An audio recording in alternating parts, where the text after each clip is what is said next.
Ces communes situées sur le littoral sont souvent prisées par de nouveaux habitants attirés par le soleil provençal.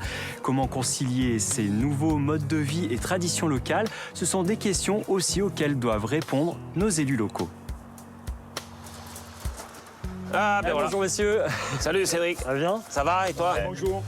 Fabien et Roland m'ont donné rendez-vous à la cabane des chasseurs. Direction aujourd'hui la chasse à la bécasse, au sud du Beausset.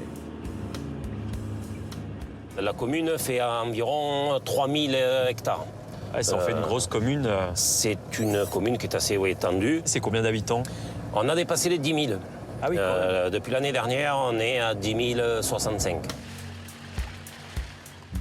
Les sociétés de chasse en général, elles travaillent tout au long de l'année en fait, pour l'aménagement du territoire. Le rôle des chasseurs de la fédération, justement, c'est de réguler aussi les espèces nuisibles, comme le sanglier, malheureusement. On a beaucoup de domaines viticoles et pas beaucoup de monde est au courant, mais c'est les chasseurs qui payent les dégâts causés par les sangliers. Et ça, sur le Var, ça monte à des millions d'euros de dégâts. On travaille aussi avec le comité communal de feux de forêt, parce que les chasseurs, c'est ceux qui sont tout au long de l'année sur le territoire, ils connaissent le mieux les sentiers, les chemins. Quand il y a eu le gros incendie en 2001 sur la commune, les pompiers nous ont demandé d'intervenir parce que pour certains endroits, ils ne savaient pas où ça pouvait déboucher. Voilà, Cédric. Regardez ça, la chance qu'on a d'habiter ici. Au Beausset, il y a de plus en plus d'habitants et ça peut parfois créer un petit peu des tensions avec vos pratiques de chasseurs. On a des gens qui arrivent, on appelle ça peut-être des néo-ruraux, qui arrivent y habiter en campagne, qui ne sont pas forcément conscients de tout ce qui gravite autour, que ce soit l'agriculture, la chasse. Pour réconcilier ces deux mondes, la Fédération de chasse mène un travail de sensibilisation à travers des opérations concrètes, comme ici dans ce domaine viticole, où chasseurs, habitants et scolaires ont replanté ensemble une haie végétale sur plus de 200 mètres.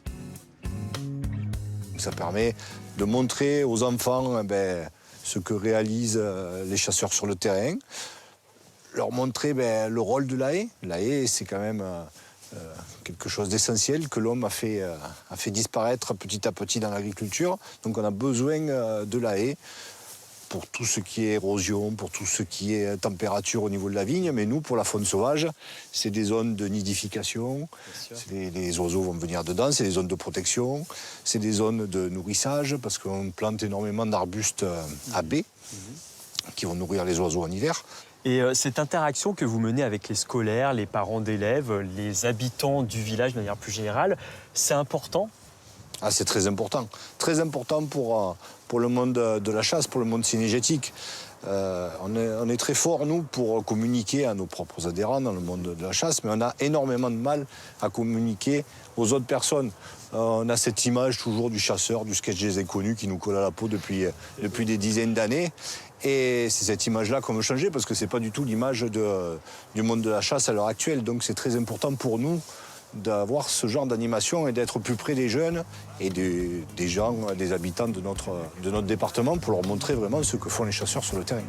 Un autre enjeu important est de maintenir l'activité agricole dans ces villages du sud Sainte-Baume. Malgré la pression foncière et immobilière, certains jeunes n'hésitent pas à reprendre des exploitations et c'est ce que nous verrons demain dans Vue d'ici.